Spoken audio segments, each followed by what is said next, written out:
अस्सलाम वालेकुम students. Ninth class 3.3 exercise. अच्छा, इसके कुछ बेसिक कॉन्सेप्ट्स हैं वो हम ज़रा समझ लें। एक तो कार्टेशियन प्रोडक्ट क्या होता है इसके बारे में समझते हैं।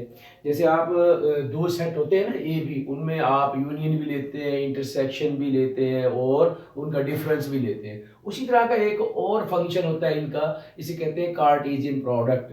कार्टेशियन प्रोडक्ट जो होता है ना, हम उसको रिप्रेजेंट करते हैं फ्रॉम ए टू बी अगर हो तो उसे कहेंगे ए क्रॉस बी। इसे कहते हैं कार्टेशियन प्रोडक्ट। अब इसमें हम कैसे करना है, जैसे ए क्रॉस बी है ना, तो ए क्रॉस बी के लिए हम पहला जो एलिमेंट होगा ना वो सेट ए से लेंगे और दूसरा एलिमेंट सेट बी से आएगा। अब इसके पेयर बनेंगे, ऑर्डर पेयर, इन्हें ऑर्डर पेयर जो कहते हैं। ठीक है, अब देखिए कैसे, जैसे वन इधर से सेट ए से आया कॉमा और सेट बी का पहला एलिमेंट जीरो है तो वन जीरो बन जाएगा। इसी तरह इस वन ने ना अपने पेयर पूरे करने हैं आगे जितने भी एलिमेंट्स होंगे सेट बी के साथ, तो वन जीरो के साथ वन फाइव भी आ जाएगा ये। तो इस तरह वन ने अपने ऑर्डर पेयर पूरे कर लिए। ठीक है, सेम इसी तरह से फिर टू जीरो, फिर टू फाइव, ठीक है, और फिर इसी तरह से ये हमारे पास आ जाएगा three zero and three five. तो बेटा ये कहलाता है कार्टेशियन प्रोडक्ट। ठीक है, दो नॉन एम्प्टी सेट्स हो, नॉन एम्प्टी सेट्स ए और बी, तो उनका कार्टेशियन प्रोडक्ट ये कहलाता है, जिसमें हम ऑर्डर पेयर्स बना के लिखते हैं। अब आप देखें इसके कितने नंबर ऑफ एलिमेंट्स थे, ए सेट में थ्री थे, बी में टू थे, तो थ्री टू आर सिक्स बनते हैं। तो आप देखें ये इसके एलिमेंट्स हैं, एक दो तीन चार पांच और छह एलिमेंट्स आ गए। ठीक है, तो ये है ए क्रॉस बी। इसी तरह से बी क्रॉस ए होता है। बी क्रॉस ए जब आप लेंगे तो उसमें जाहिर सी बात है पहले अब बी के एलिमेंट्स आएंगे।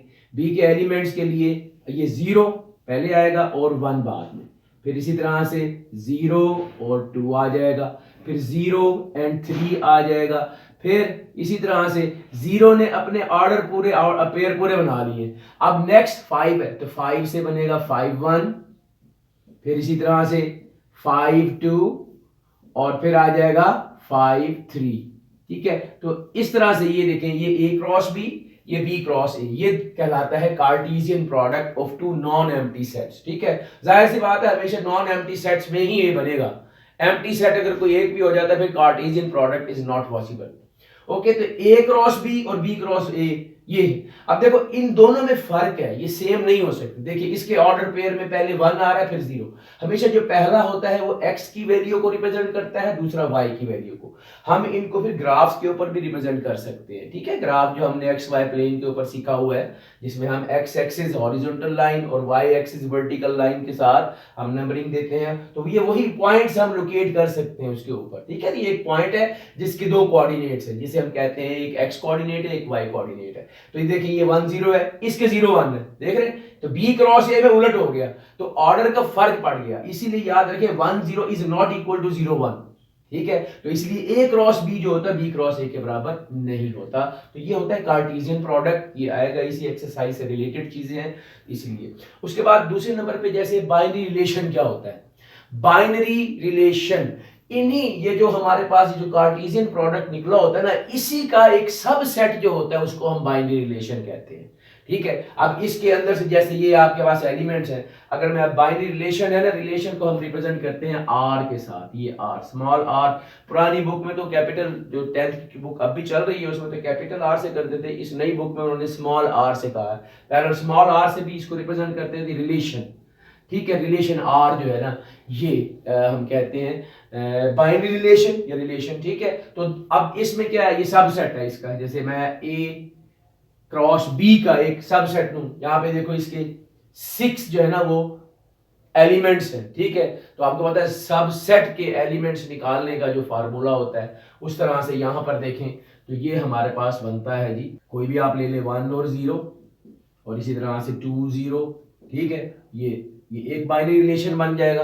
ठीक है, यानी कि ये जो हमारे पास कार्टेशियन प्रोडक्ट वाला सेट होता है उसके जब हम सबसेट बनाते हैं वो सबसेट कहलाते हैं उसके बाइनरी रिलेशन। ठीक है जी, ओके जी, बाइनरी रिलेशन क्लियर हो गया। बाइनरी रिलेशन में कोई भी जैसे सबसेट के एलिमेंट्स हैं, किसी में दो आ सकते हैं, किसी में एक आ सकते हैं, किसी में, अब देखे जाए तो इसके सबसेट की जो इसके बाइनरी रिलेशन कितने बन सकते हैं, ये भी यहाँ पे सवाल आता है बाइनरी रिलेशन। तो बाइनरी रिलेशन निकालने का भी एक फार्मूला होता है हमारे पास कि जो बाइनरी रिलेशन होता है वो क्या होता है, subset of the Cartesian product. तो सबसेट का फार्मूला वही है 2 की पावर n। ठीक है, अब जैसे मैं अगर a क्रॉस b में देखूं तो a क्रॉस b के कितने बाइनरी रिलेशन बन सकते हैं, तो वो उसके लिए देखेंगे कि 2 की पावर n, n क्या है जी, n हमारे पास number of elements of a cross b, तो कितने हैं, 6 है ना, तो 2 की पावर 6 कितना बन जाएगा, 2 की पावर 6 जो होता है वो होता है 64।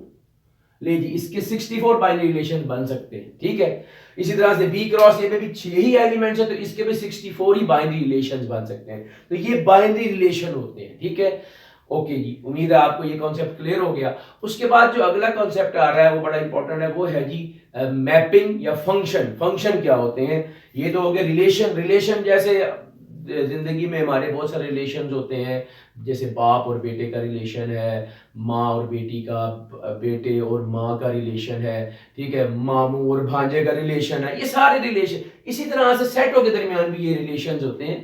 तो अब रिलेशन के बाद जो चीज आती है वो है ये, जैसे यहाँ पे मैंने कहा ना, ये रिलेशन, ये दो सेटों का ये रिलेशन बना था ना, ये अब उसी से हमने ये बाइनरी रिलेशन की, ये बाइनरी, ये दो, इन दो के दरमियान ये रिलेशन आया है, उसमें से इतने सबसेट निकालते जाएंगे, वो उसके बाइनरी रिलेशन बनते जाएंगे।